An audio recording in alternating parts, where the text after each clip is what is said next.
So the New Testament describes yours and my situations as Christians here in this world as that of exiles, as aliens, as people who are on the outside. And what does that mean for us? What does it mean to be an exile? And how do we live if we're really exiles here? That's our question for the week. Well, I'm Pastor Brian. Welcome to this week's Midweek for the Lifeway Community Church. Now we're looking at the book of Esther, and Esther was technically she was a Jew living in Persia, but it was because her people had been taken out of their homeland of Israel long ago by the Babylonians. The Babylonians had been conquered by the Persians, and yes, the Persians let some Jews go back home and rebuild Jerusalem if they wanted to, but the people had already been taken out of their homeland. They had started new lives in other places around the world, and that's where we meet Esther, in the winter capital of Persia, in the city of Susa. What do we do here? What do we do as exiles? That's the big question. That's Esther's big question.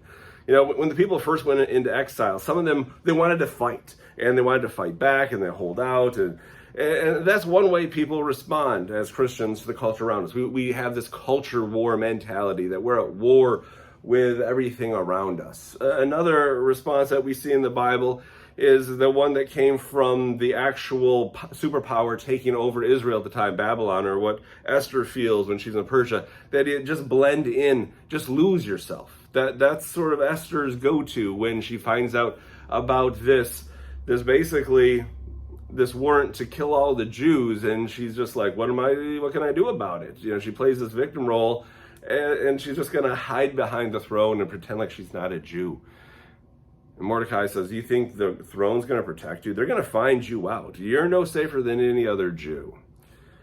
Now, one of the other things that we see as people are taken into captivity, we see this in the book of Jeremiah, is this idea that maybe we could just use and abuse the city, use it for all it's worth, and take it for what we can, but we don't blend in, we don't mix in, but at the same time, we're not really fighting, but we isolate ourselves as much as possible. This is a very popular option amongst many Christians, sort of like, you know, the Amish. They isolate themselves. They use the world around them for what they can, but they isolate themselves culturally from the world as well.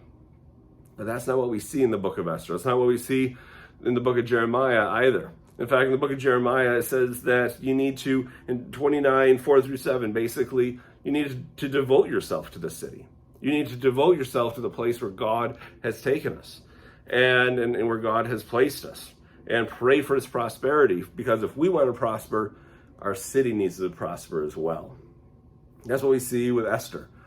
Esther really realizes that she needs to devote herself there to Persia. In fact, that's what Mordecai is doing there in Susa. Mordecai, he actually saves the king of Persia's life by uncovering a murder plot and reporting it. So this guy he's supposed to really hate, he saves his life. And in fact, Mordecai we see sitting in the city gates. That was the place where the wise men would go and sit and invest in the lives of the other people of the city, to basically invest in the future of the empire. And that's what Mordecai's doing. Mordecai's actually investing in the future of Persia. That's what our call is as Christians, that we see in Scripture, is to invest in the place where we are.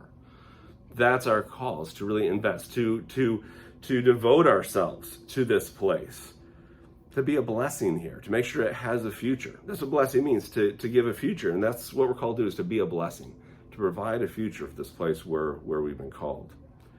So when we're answering the question of who am I, a hero has to really wrestle with where am I as well, and what is my response. We are in this unique place, and we are here as exiles, but we're here as exiles who are called to devote themselves to our time and place. That's something to really wrestle with. And that's what I want you to wrestle with this week, is what does it mean to become an exile who's yet devoted, in our case, to Greater Lansing? What does that look like? How do we get involved? How do we really invest in our city? How do we make sure that it has a future? That's our call. So as we work towards this Sunday, I want us to be thinking about something else.